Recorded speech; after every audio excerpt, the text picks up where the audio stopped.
80-90 মন। এটা যাবে সব কোথায়? কারণ বাজার যাবে ঢাকা। ইন্ডিয়ান মাল, দেশি মালের সমতুল্য দাম।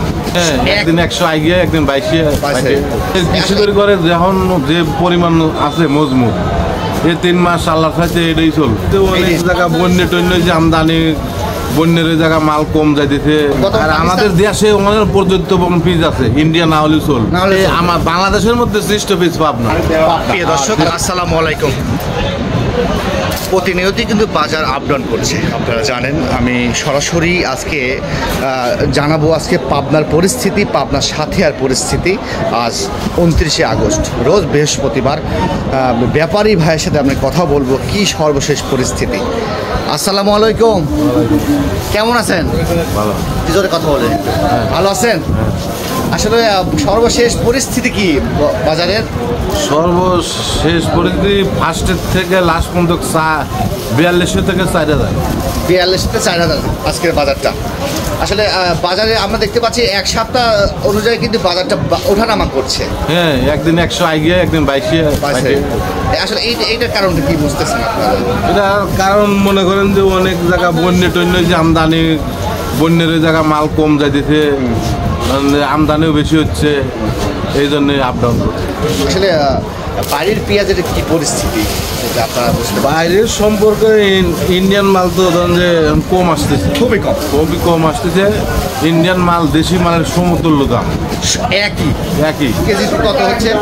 ওরাও 105-10, এরাও এইরকমই 5-10।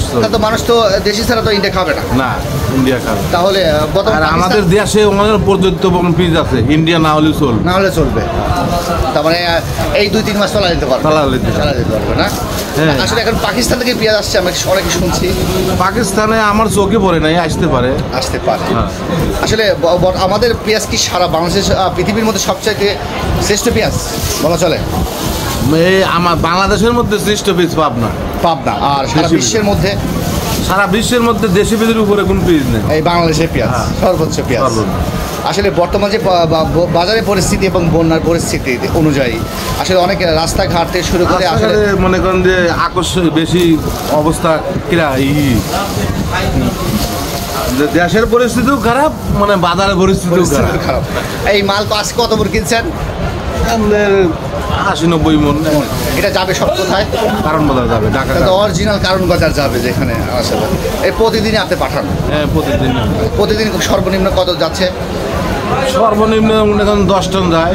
10 টন? আসলে কত মনে 10 টন যাচ্ছে? ডেলি দিন 10 টন 12 টন এরকম যাচ্ছে। আচ্ছা। আসলে আপনি কোন হাটে যান? আমরা সাথিয়া বেড়াকে এই 2টা হাট করেন আপনারা? আচ্ছা। তাহলে কি আঙ্কেল আমরা কি বুঝতে পারি সামনে হাটে বাজার যদি কৃষকের ঘরের পেঁয়াজটা কমে আসে, ইনপুট যদি বন্ধ থাকে, তাহলে কি বাজারে আপনার কৃষকের ঘরে যখন যে পরিমাণ আছে মজমুত, এই 3 মাস আল্লাহর সাথে এটাই চলবে। এইরকমই 4000-4200-4100 এরকম করেই চলে যায়। মোটামুটি 3 মাস চলার মতন পরিস্থিতি আছে। মানে এই দামটা থাকলে আপনি ব্যাপারীরাও কোনো ভয়ে থাকেন না? ভয়ে থাকে না। কিনা না লাগার একটা সাধারণ 100 টাকা 110 টাকা যেটা মনে হচ্ছে না। বেশি হলেই ধরেন যে কি টাকার একটু সমস্যা হয়। আবার আপনাদেরও অনেক সমস্যা। একটা বাজারে কিনলেন 4500, পরের বাজারে যায় দেখেন যে 4200।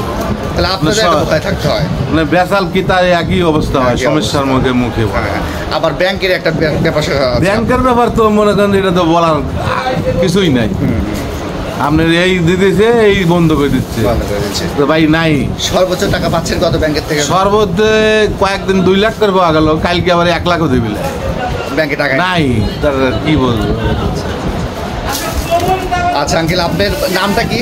আমার নাম মোহাম্মদ আলম মুসল্লি। বাসাটা সাথিয়া পৌরসভা, সৈয়দপুর গ্রাম। আঙ্কেল, আপনার একটু ফোন নাম্বারটা দিয়ে দেবেন একটু। 0196-1144-310। আবার একটু বলেন একদম। 0196-1144-310।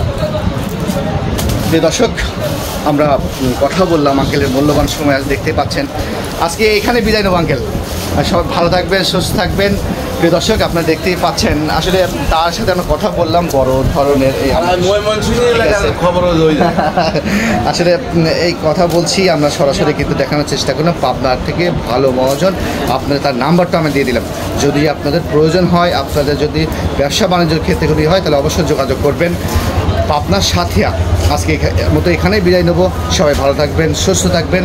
আমরা কৃষক বাঁচলে দেশ বাঁচবে, আর মহাজন বাঁচলেও দেশ বাঁচবে। একটার মেইন কথা হলি কৃষক যে সরকারি আসুক, কৃষক না বাঁচলে দেশ চলবে। কৃষক সারের দাম নিয়ন্ত্রণ, তেলের দাম নিয়ন্ত্রণ, তালে গেলে কৃষকও বাঁচলে সবাই বাঁচবে। অনেক অনেক ধন্যবাদ আঙ্কেল। আসসালামু আলাইকুম।